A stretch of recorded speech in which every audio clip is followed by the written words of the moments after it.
everybody, and welcome back. And we are going to do our lecture 4, which is image processing. So some computer vision stuff, some image analysis, making measurements. So it'll be a really, really fun lecture. At least I think it is. So I hope you'll be excited as well. So let's just import some images, some example images, and we'll start with some kind of, somewhat straightforward tools to look at images. So I could use image adjust. So image adjust basically takes a function here, and it is going to change the contrast. So I can take this image here, and you see I'm increasing the contrast. I can increase it by 10, basically binarizes it. I can decrease it to 1, or let's do 0.2. I'm decreasing the contrast here. So you have those values. I can do the same thing for here, contrast decrease.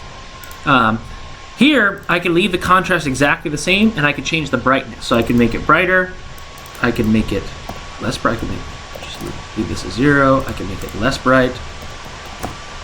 I can change those values. It's really dark. I can increase this to 10. So I can make sure. Almost like a little devil image, but anyway. So that was actually a little shocking. Change the brightness. Again, you can kind of play with those values. Here you can change your gamma values.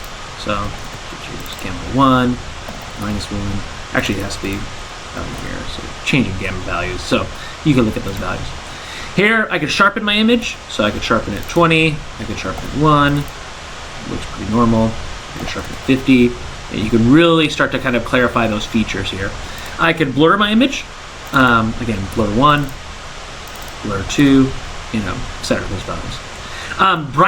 Brightness equalize is a very, very useful function, especially when you're trying to measure components in an image. So here, what it's going to do is try to basically equalize the, the brightness in your image. So if we look at here, image, you can kind of really see we're trying to kind of basically, again, equalize the brightness in your image, and it'll help a lot to work with it.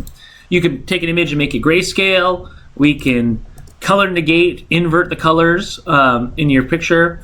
I could basically do dilation and erosion techniques too. So this dilates the pupils, or not the pupils, excuse me, the pixels. Again, it's described much better in Mathematica. So I could do 10, so I could dilate the pixels. Here we go, so it's 5. I could erode the pixels. Erode, you could see kind of those images changing. Ooh, again, a scary image. You could also look at, basically take a histogram of the images as well. And then again, you could apply Gaussian filters as well. So blur, erosion, dilation, they all do different things, but you can kind of see those different values there. Excellent. So next video, we'll look at rotating, flipping, and resizing images. See you then. Thanks.